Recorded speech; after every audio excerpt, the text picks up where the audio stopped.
Pa ima nas u ekipi. Ibro, Hođo, Lazo, ja. Tako, to je neki izbor.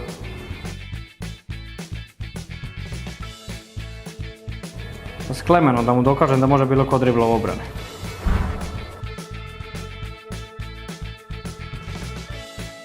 Pa Žuži ima dobro, ima Ibro, Vuk.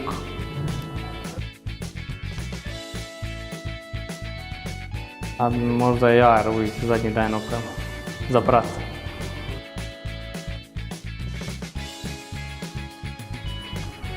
A Logi, Vuk, a ne znam, ima nas dosta u ekipi, zato je dobro vzdušje.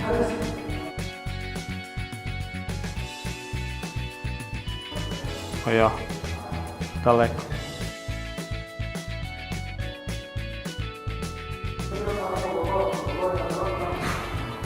Morali smo opet Logi, malo sam ga se uvatio. A Logi, a ima nas dosta, ne znam šta kaj. Logi, Vuk, Tapči daleko.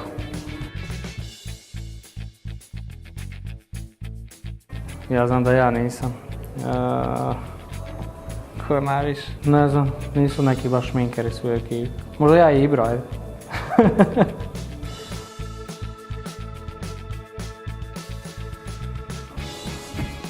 Molim.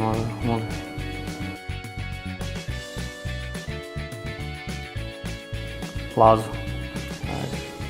Iako bili su dobri pobjednici, ali Lazo je po meni bio najbolji.